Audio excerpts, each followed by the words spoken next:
This is awesome. What are we going to talk about today? What are you going to talk about? I thought, I thought I'd read a little excerpt, a short excerpt from the book, because just for a bit of a change.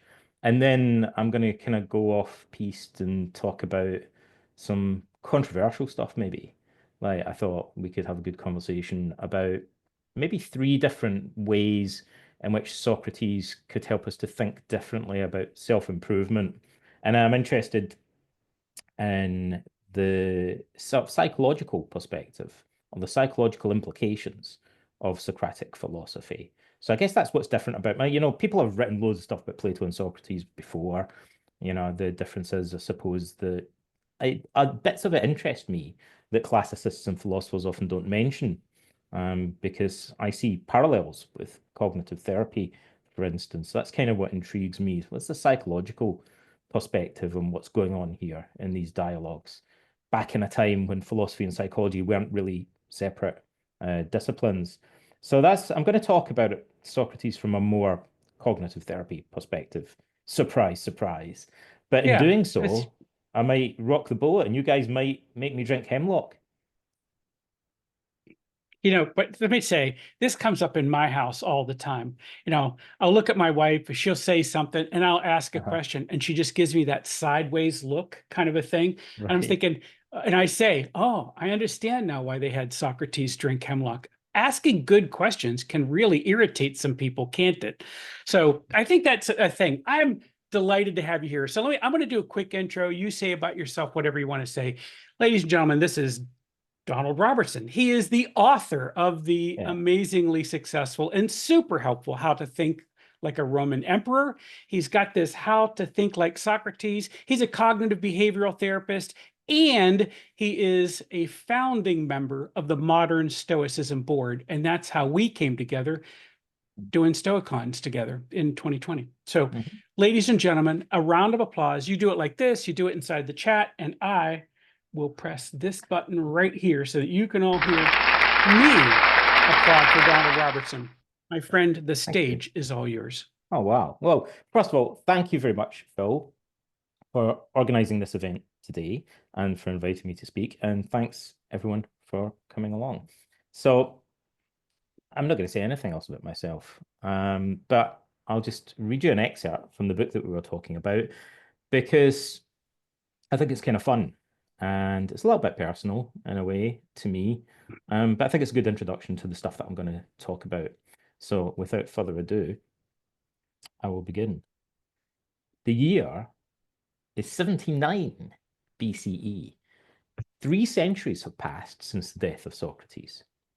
A distinguished traveller from Rome, the statesman and philosopher Marcus Tullius Cicero is visiting the Athenian Academy for an afternoon stroll with his friends.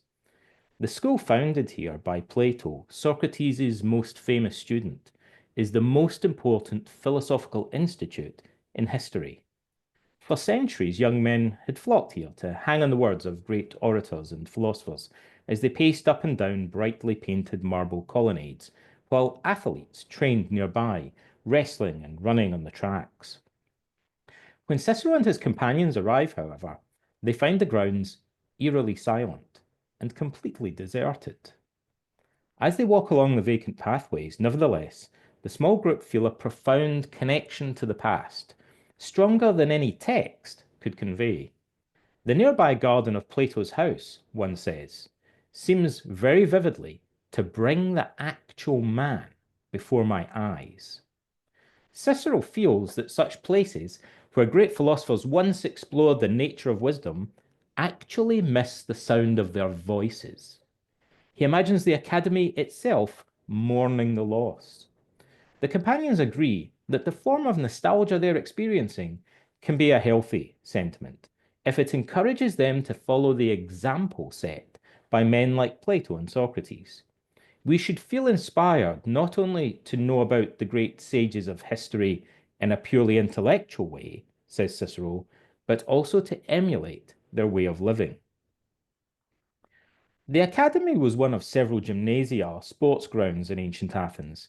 You can still descend into the ruins of a palestra or wrestling school in the middle of Academia Platanos Park, as it's now known. Stray cats saunter through the rubble, instead of famous philosophers. Plato lived near these grounds and taught philosophy here. His house was probably a short walk to the northeast, near the hill of Colonus. After his death, his body was entombed somewhere in the vicinity. Perhaps his remains still lie there, somewhere beneath our feet. Whenever I'm in Athens and I want to feel a connection to ancient philosophy, I take a leaf out of Cicero's book and come to visit the grounds of the ancient Athenian Academy. I often recollect his remarks about the great thinkers who once walked there. Paradoxically, focusing on their absence somehow makes them feel more present.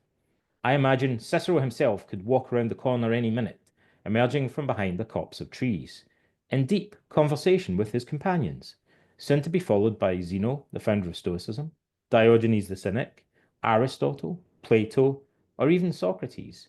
We're told they all set foot here. Despite laying in ruins, the spirit of the academy still lingers. It serves as a reminder of a time when philosophy was a shared journey, not just an academic exercise. It was from Socrates that Stoicism derived some of its most important ideas.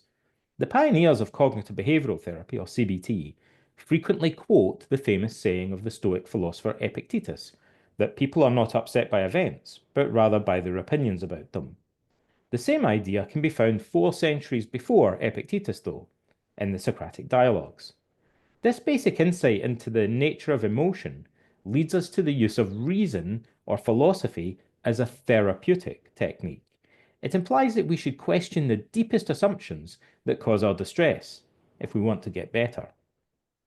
Many different techniques can be used to change our thoughts and beliefs, our cognitions, as psychologists call them. The goal of CBT, put simply, is to replace irrational and unhealthy cognitions with rational and healthy ones. One obvious way of doing that is by asking questions such as, where's the evidence for that? What are the consequences of that way of looking at things?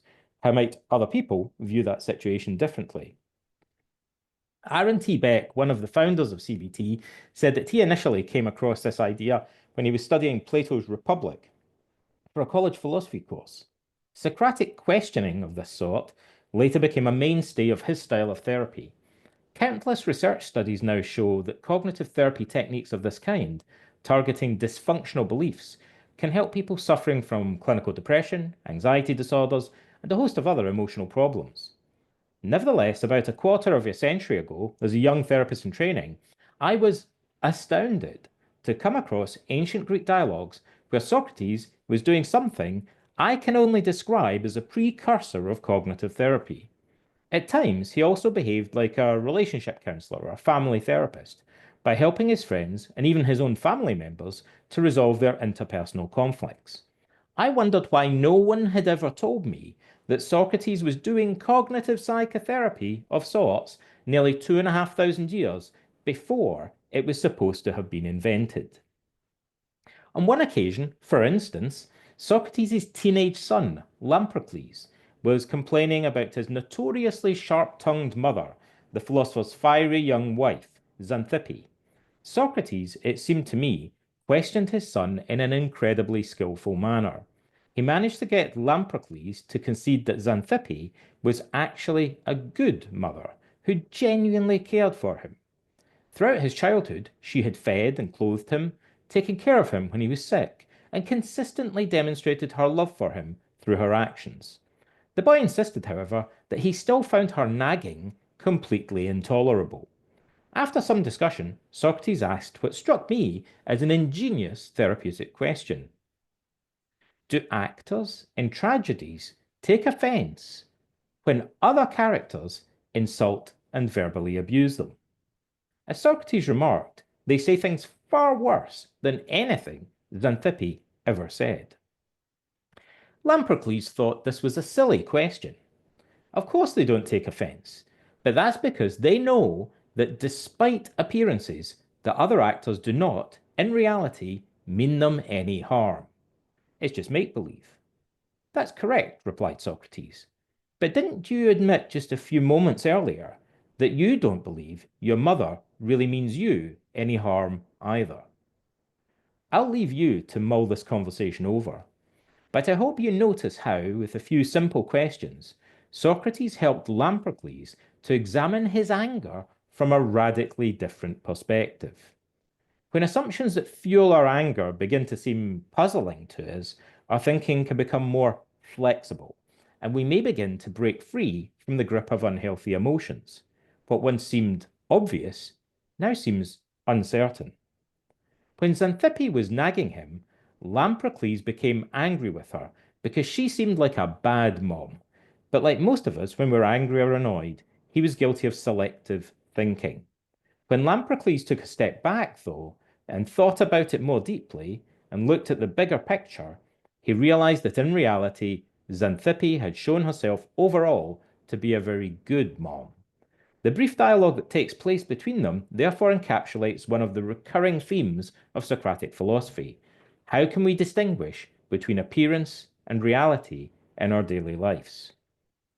Socrates exhibited a remarkable ability to carry out psychological therapy with problems as mundane as a teenage boy's irritation towards his nagging mom, while raising much deeper philosophical questions. This fascinated me because although CBT is certainly very effective, I noticed that many of my clients were left wanting more. Once you realize, for instance, that irrational beliefs play a bigger role in your emotional problems than you had previously assumed, what comes next? Could there be a whole philosophy of life based on, or at least consistent with, the fundamental insights of modern psychotherapy? Socrates, like most ancient philosophers, saw the quest for wisdom and the promise of emotional well-being as two sides of the same coin. He insisted that the mission he undertook in the name of Apollo, the god of healing, was not only philosophical, but also therapeutic. His trademark method of questioning was intended as a remedy to help cure us of a terrible problem, a form of intellectual conceit that blinds us and confuses us with regard to our own values.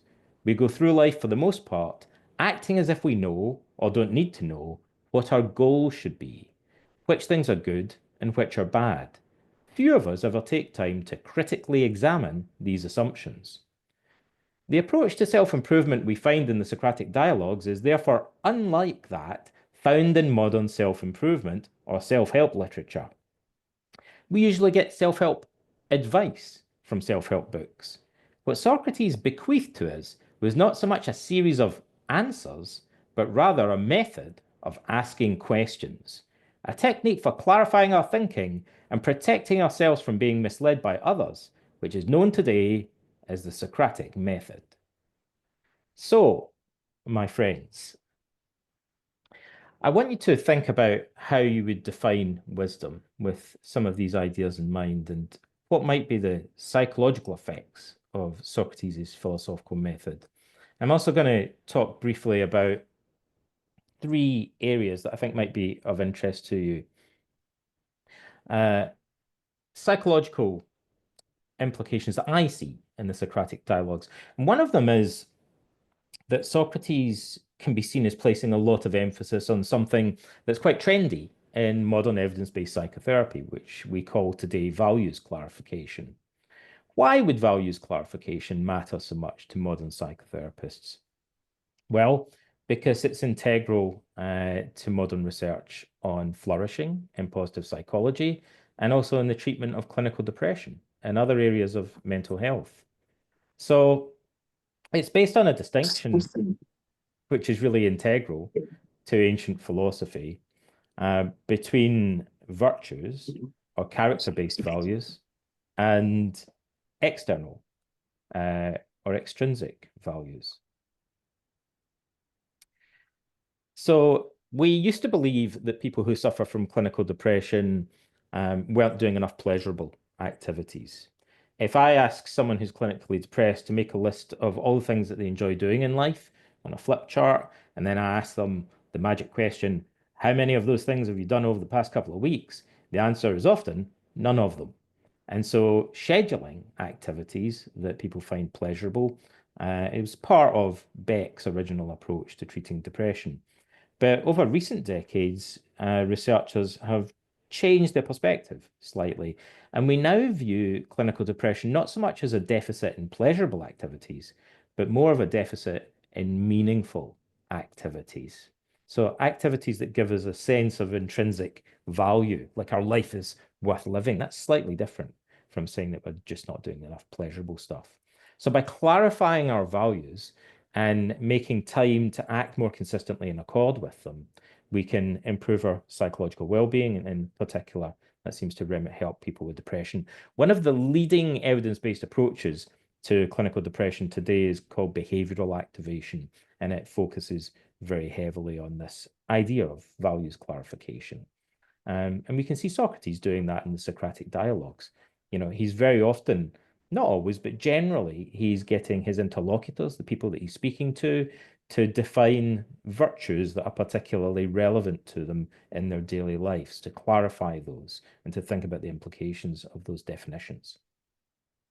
So the sort of questions that we would ask in therapy in order to clarify people's core values might be things like, what do you want your life to stand for? What sort of person do you want to be? What sort of person do you want to see in the mirror each day?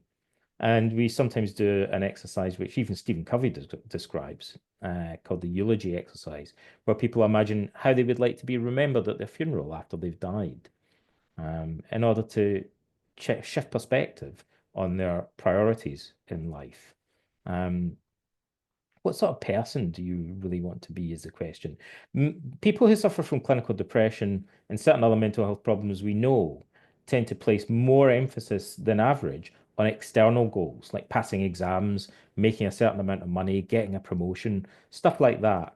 And when we focus too much on those goals, which are partly in the hands of fate, often if we don't achieve them, we become depressed. Even if we do achieve them, people often then just go on and set even more ambitious goals. And so it's almost like you're sending a message to your brain that says, I can feel happy or fulfilled one day when I earn $1 million or when I pass my exams. But until then, I feel incomplete and as if there's something missing from my life. Whereas if my focus is more on the type of person that I want to be, such as someone who's generous or creative or self-disciplined, I can begin instantiating those values immediately, as soon as I begin an effort to work towards them right now. So imagine two people, one of whom thinks the most important thing in life is passing an exam and earning $1 million, and the other person who just wants to be a good parent or a good friend. So imagine that the person whose goal is to make a certain amount of money or pass an exam gets hit by a bus and killed the day before they achieve it. And from the afterlife, they look down and they think, well, I guess my life was kind of pointless then, because I never achieved the things that would have given it value. Whereas someone looking down from the afterlife who places more importance on the process or the journey and their character traits might see each moment of their life as having some value. So it's a pretty radical shift in perspective that's inspired by Socrates and other ancient virtue ethicists in general.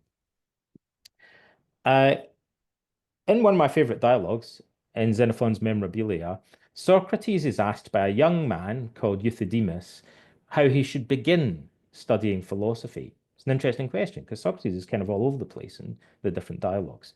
And so Socrates talks to this young guy who's basically a self-help junkie. He has a huge collection of books on self-improvement, what Socrates calls the maxims of the wise, that he's been studying in order to improve his character. And Socrates says, you should begin by asking yourself what eudaimonia or flourishing consists in. That's the first question. And the other questions about the nature of different virtues can be seen as subordinate to that. There's something else that Socrates does, which I think is psychologically important, and we can see in some of the dialogues. He sometimes begins by asking people to define their values negatively. So he begins by asking Euthydemus about the nature of justice, for example, and he asks him if he knows what injustice looks like. So sometimes you'll find in therapy or coaching that a person might say they're not really sure what their core values are. They struggle to pinpoint them. But because people love complaining, it's usually quite easy to get people to say what they can't stand about other people. Usually it's politicians that they pick on. So they'll say, I can't stand these politicians, don't have any integrity at all, and they're a bunch of hypocrites. Well, that kind of implies that you value integrity and honesty, for example, as core values, perhaps. It gives you a place to start if you think about the negative or the opposite of your values. There's something else that Socrates does in some of the dialogues as well, which we do in modern therapy, which we call today the double standard strategy. In one of Xenophon's dialogues, he's speaking to a young guy called Critobulus, who's the son of Crito, and he's also about 15 probably, and he wants to be introduced to some influential people to make good friends. And so Socrates usually starts by asking what seems like a simple question. He says, well, how would you define a good friend? And Critobulus agrees that a good friend would be somebody who maybe lends you money when you're broke, comes and visits you when you're sick, maybe gives you advice when you're making mistakes and stuff like that. And Socrates seems to think this is a good enough definition. But then he flips the table around and he says to Critobulus, how many of these qualities do you exhibit yourself? And Critobulus says, well, none of them, or not very many anyway. And Socrates says, well, you kind of got this whole conversation back to front in a sense. You should have come and asked me how you could have become a good friend yourself. And then it would be easy to find people who would introduce you to other people who could be good friends to you. So this is a version of the double standards strategy. Sometimes, well, one way to clarify our values is to think about the standard that we apply to other people and ask ourselves whether we apply the same standard to ourselves. And it's also a form of removing contradiction from our thinking. I'll just mention one other little technique that I think is quite integral to values work. We have to put our values into practice. There's no point just clarifying them unless we actually start to live more in accord with them. The simplest way to do that, which Socrates doesn't really mention, but we do, this is how we would do it in modern therapy. So once we've clarified what someone's most important values are, and that can take weeks, or it can, for some people, it's maybe easier. We can say, I often say to clients, how many minutes did you spend or how many hours over the past few days doing stuff that was in accord with your core values? So you really value generosity, right? That's something you really admire in other people and you'd like to exhibit in your own life and give you a sense of fulfillment if you saw yourself as a very generous person, perhaps. Now, how many minutes or hours have you spent acting in accord with that value recently? And you know the most common answer to that question is 0 minutes, which is kind of shocking. You know, people say, this is the most important thing in life to me. It's what would make my life worthwhile. How much time you spent doing it? 0, nada. So there's obviously room for improvement there.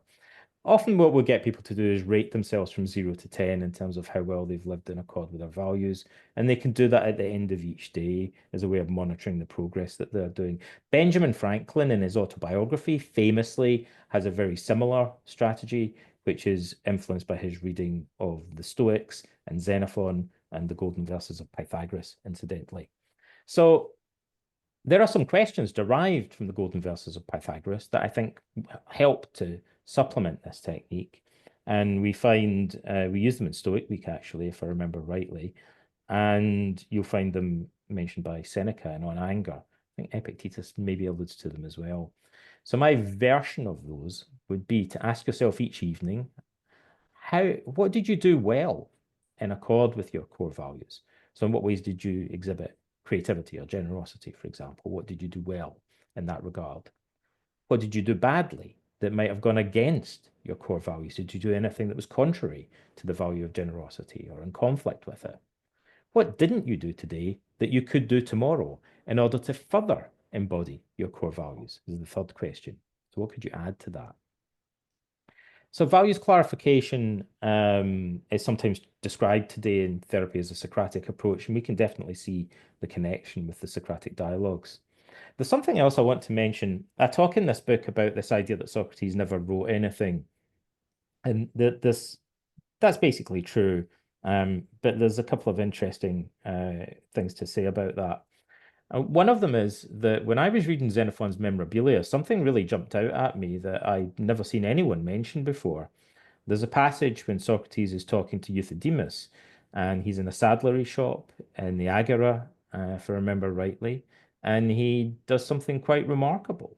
He draws a diagram, and it consists of 2 columns. And that struck me because right at this very minute, somewhere in the world, I guarantee you, there's a cognitive behavioral therapist with a flip chart drawing 2 columns on it. It's one of the most common techniques that we use in modern cognitive behavioral therapy. So that really struck me. as being a very familiar therapeutic technique. And in a way, what Socrates is using it for is to teach one of the main components, I think, one of the main cognitive skills that underlie the Socratic method itself. He's teaching this young man how to begin using philosophy for self-improvement, and he shows him this diagram. So Socrates asks Euthydemus to define justice because he says that's the main thing that he wants to develop. He wants to be a great statesman, and so he wants to exhibit wisdom with regard to the nature of justice. And it quickly becomes apparent that he's got no idea. He hasn't really thought this through. He's just memorized a load of stuff from books that he's read without really understanding it or analyzing it very deeply. So Socrates asks him to give various examples of injustice, and Euthydemus says, well, that's easy. Again, all the things that, politicians do that I can't stand, lying, stealing, stuff like that. It's obviously injustice. And Socrates says, well, let's write these down under the heading of injustice on the right-hand column. And let's then ask ourselves whether there are any circumstances under which those examples might be moved into the other column and constitute examples of justice. So are there any exceptions to the statement or the assertion that lying and stealing are forms of injustice? And Euthydemus is a bit perplexed by this. Socrates, who's very good at creative thinking and coming up with these counter examples, says, well, what if an elected general lies to the enemy in a war in order to mislead them? And Euthydemus says, well, that's different, Socrates. That's kind of an exception. No one would say that was unjust. And Socrates says, well, what if a parent is trying to give medicine to a small child and the only way they can do it is by hiding it in their food? And Euthydemus says, okay, that's deception, right? But yeah, like that would be different. That's an exception from the general rule. And then Socrates uses another example, which is very famous in philosophy to this day. He says, what if one of your friends was out of his mind with depression and he was trying to kill himself? And he said, hey, could you let me know where you hid my dagger? And Euthydemus has said, okay, obviously, then like it wouldn't necessarily be just to tell him the truth under those circumstances. It wouldn't necessarily be unjust to lie to him. So Socrates is encouraging Euthydemus to think outside the box, as it were, to think of exceptions to this general definition that he started with. He encourages his interlocutors to do this all of the time, to start off with a verbal definition, and often they come up with a formulaic definition that they've derived from the sophists or from other earlier thinkers. And then Socrates wants them to think in a more nuanced way about potential exceptions to these definitions of virtue, or if you like, they're kind of moral precepts or pieces of advice. And this struck me because it reminds me of something that happens in modern psychotherapy. It's typically the case that people run into problems because they follow self-help advice too rigidly, or they have certain moral rules that they adhere to very rigidly. And so in therapy, we're often getting clients to think in a more flexible way by weighing up the evidence for and against a statement, by looking at the pros and cons for it, by evaluating what will be good and bad versions of a particular strategy that they're using. It's the ability to think of these exceptions in a more nuanced way, I think, that really constitutes wisdom and contributes to flourishing and well-being. And a problem with self-help is that people often get strategies and get precepts from books and videos and then apply them in a very formulaic and rigid way. We know that there's a psychological issue today with what we call rule-governed behavior. There's a tendency when people are taught verbal rules for them to apply them in a way that's insensitive to change in their environment. There is no coping strategy that is going to work in every situation. Some are better than others. And there's no rule that's going to work rigidly across every situation. You need to learn to think for yourself and modify strategies and techniques usually. As an aside, to give you an example of this, by coincidence, one of the precepts that Socrates questions when he's talking to Euthydemus is virtually identical to one of the rules in Jordan Peterson's best-selling, probably the best-selling self-improvement book of the current time. Jordan Peterson's 12 Rules for Life also says you should always tell the truth or at least never lie, which is virtually identical to the rule that Socrates is questioning here. And it may be that John Peterson doesn't mean it's to be interpreted very rigidly. He probably acknowledges that sometimes that role needs to be modified or adapted to different situations in the way that Socrates suggests. So we call it cognitive flexibility when somebody is able to see exceptions to roles and to consider alternative perspectives in a problem. And we know that cognitive flexibility contributes to better coping and emotional resilience. I think the Socratic method, by its very nature, contributes to cognitive flexibility. But cognitive flexibility is also related to what we call coping flexibility, which I mentioned earlier. And research consistently shows that people who have one or two coping strategies and apply them rigidly across different situations run into problems, or they find that that's a limited approach. The people who are most emotionally resilient are the ones who modify their coping strategies and select between different strategies adaptively in response to the demands of different situations that they're facing. It's coping flexibility, which requires thinking for yourself, which really contributes to long-term emotional resilience. If Phil asked me to give a couple of examples of what we mean by coping strategies, so usually we divide them into problem-focused and emotion-focused approaches. So problem-focused coping tries to actually fix the external problem. And that might be things like defining problems very objectively and clearly, setting SMART goals, brainstorming practical solutions and evaluating the consequences, using assertive communication styles, or asking for practical help from other people, like consulting an expert or something. Those are all different ways of coping with a problem that are about actually changing the situation, the external situation that we faced. And there's another whole class of coping strategies that we call emotion focused, which are more about changing our response to the problem without necessarily trying to change it. So one common issue is that people may try to change problems that they don't have any control over, and that can become quite frustrating. So we need to learn to distinguish in different situations between problems that are fixable and problems that we need to learn to cope with more emotionally by accepting the external situation, either permanently or at least temporarily if we can't change it. So that's, again, being able to evaluate situations and choose between broadly problem-focused or broadly emotion-focused strategies is part of coping flexibility. Emotion-focused strategies would be things like cognitive therapy or changing or modifying our thinking, using coping statements or affirmations, if you like, relaxation techniques to deal with our emotions, mindfulness and emotional acceptance techniques, or seeking emotional support from other people.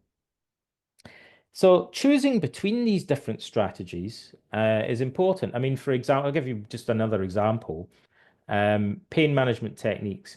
Distraction techniques might work quite well for acute pain if you're at the dentist, but distraction techniques aren't going to work that well for chronic pain that you're experiencing every day of your life. You can't just be constantly distracting yourself, right? So choosing between things depending on the situation, choosing different strategies depending on our ability and confidence to use them, I think is something that the Stoics are very aware of. Epictetus talks about this when he uses this analogy of the bull that defends the herd.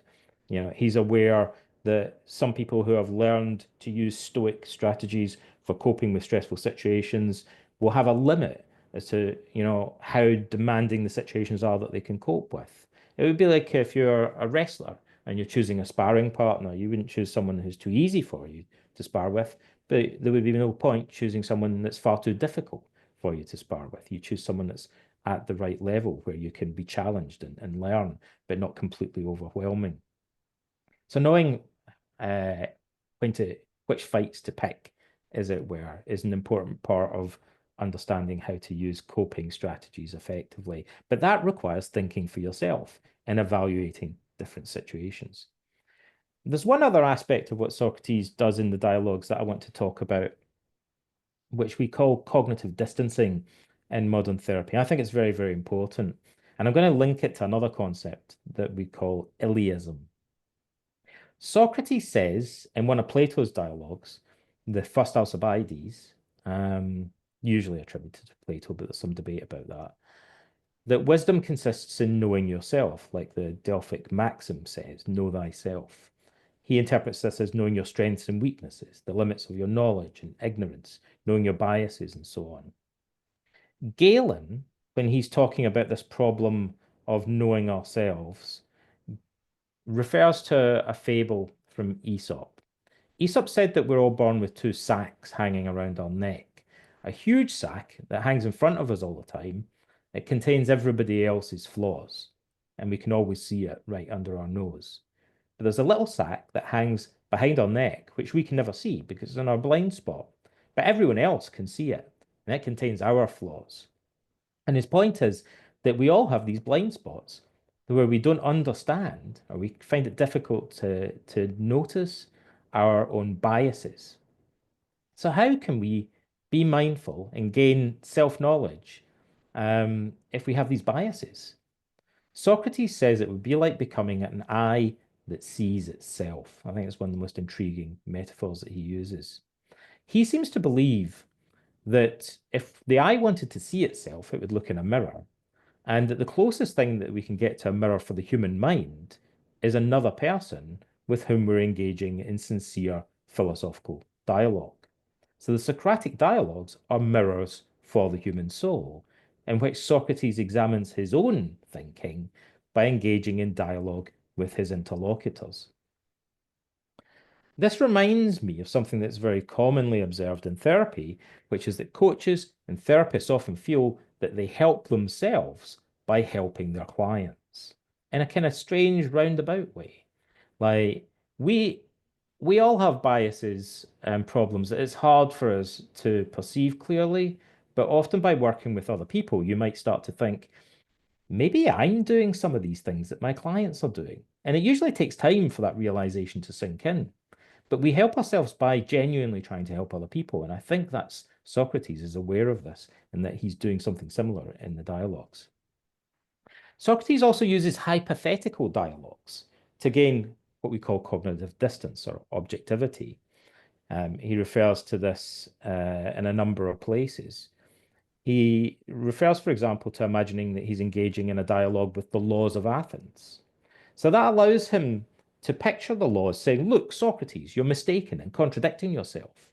So it's a trick that allows him to use his imagination to begin referring to his own beliefs from a second person perspective. I'll come back to that in a moment. You, Socrates, are making mistakes, he says to himself. He also says that when he returns home from talking to the sophists and his friends, there's someone waiting for him who jumps out and ambushes him. And it's this weird guy who starts criticizing him and saying, Socrates, you don't really understand what justice is. You don't really understand what wisdom is. He says that this person who jumps out and ambushes him is another Socrates. So it's his kind of weird way of saying that after engaging with in dialogue with other people, he returns home and continues the conversation in his own imagination. He has an imaginary interlocutor, again, which allows him to refer to his own beliefs in the second person. Now, I mention this because recently I interviewed Igor Grossman, who's a professor of psychology at the University of Waterloo. And he is the head of a centre that does research on the nature of wisdom, which would be very relevant to the conversation that we're having here. And first of all, they found a way to measure wisdom in terms of intellectual humility, cognitive flexibility, and their ability to combine solutions or arrive at compromises. So some people reason more wisely than others in those regards, and that can be quantified. Igor Grossman said that he started off thinking about something that people tend to say, which Galen is referring to, and he called Solomon's paradox, which is the idea that we're better at solving other people's problems than we are at solving our own. Again, coaches and therapists often say they can help other people, they can help the clients with certain problems, but that doesn't mean they're immune to having similar problems themselves. So Professor Grossman and his colleagues actually carried out studies that substantiated this. They proved that people exhibited more characteristics of wise reasoning when they were evaluating other people's relationship problems than they did when they were evaluating their own. We're biased when we evaluate our own. problems, and we don't exhibit such objectivity and ability to reason clearly. But then he asked whether this could be, we could learn to view our own problems more objectively from a third person perspective. There's an easy way to do that, which is simply to keep a journal where you think through problems, but you do it in third person language, grammatically. So instead of saying, I upset my wife, and now I'm not really sure how to make it up to her, like I would say, Donald upset his wife, and now he's not really sure how to make it up to her, as if it's somebody else's problem that I'm describing. And again, his colleagues found evidence that when people did that, they exhibited more wisdom in their reasoning. So Socrates' strategy of engaging in imaginary dialogues with himself allows him, I think, to take a step back and refer to his own thinking from a second person perspective in a way that resembles what we call distanced self-reflection or Iliism. So that's usually a third person perspective, but it's a similar kind of advantage that it seems to confer. We also know that doing this, describing your problems in the third person perspective, seems to alleviate anxiety and other emotional problems. There's research that supports that, and also it's a technique that has long been used in cognitive behavioral therapy. Aaron T. Beck, the pioneer of cognitive therapy, describes it as a technique for treating anxiety, and it's become more common today in what we call the third wave of cognitive behavioral therapy. So I want to conclude just by mentioning a little bit more about a closely related concept, which we call cognitive distancing or diffusion. It's neatly encapsulated by that famous saying of Epictetus: people are not upset by events, but by their opinions about them. Aaron Beck described this to his patients by saying, imagine it's like you're wearing a set of colored glasses, glasses with colored lenses. If you're wearing blue colored glasses all of the time, after a while you'd forget that you're looking at the world through them and just assume that the world itself is inherently blue. But if you then take the glasses off and look at them, you would realize that the blue doesn't reside in the world. It resides in the lens or filter through which you were looking at the world. In the same way, you might be wearing depressing glasses or catastrophic glasses or glasses that make other people appear hostile toward you. Our value judgments are like colored lenses through which we look at the world and shape our perception of it. And the Stoics have the same idea that we tend to fuse these value judgments with external events as if they're intrinsic properties of external events, rather than realizing that they're something that we project onto the world. So cognitive distancing comes when we separate our value judgments from external events and we're able to realize that these come from within us. These are our value judgments, our opinions about external events, as Epictetus puts it. I think Socrates achieves this again by engaging in dialogue with other people and using them as a mirror for his own opinions and beliefs. Today, we can achieve cognitive distancing or diffusion in lots of other ways, though. So in therapy, we often would imagine that we'd identify what the thoughts are that are making us anxious or depressed. And for instance, we might write them in a flip chart or even draw a thought bubble or a speech bubble around them in a matchstick man so that we can take a step back and view our own thoughts as if we see a cartoon character or a matchstick man having them. Again, that's a bit like the interlocutor in a Socratic dialogue. We can observe someone else's philosophical beliefs or their definition of justice from the outside and evaluate the pros and cons of it or spot exceptions to it more easily than we could if we're thinking about it from a first person perspective. I'll mention briefly a couple of other techniques that we use in modern therapy to gain cognitive distance. So to notice the thoughts as if they're psychological events happening in our mind. We do that by getting people to speak very rapidly and repeat their thoughts for 45 seconds out loud. So say someone has a depressing thought like nobody likes me, everybody hates me. They go, nobody likes me, everybody hates me, nobody likes me, everybody hates me, nobody likes me, everybody hates me, nobody likes me, everybody hates me, nobody likes me, everybody hates me, which becomes quite laborious after about 5 seconds. But after 45 seconds, your lips turn to rubber. And so you can't then repeat the thought without it seeming kind of laborious and having a much greater sense of the effort that goes into actually having it. So you experience it more as a psychological event rather than just looking at the world through it and fusing it with external reality. You can achieve a similar effect just by speaking more slowly as well. So slowing down your thoughts and pausing between them. Nobody likes me. Everybody hates me.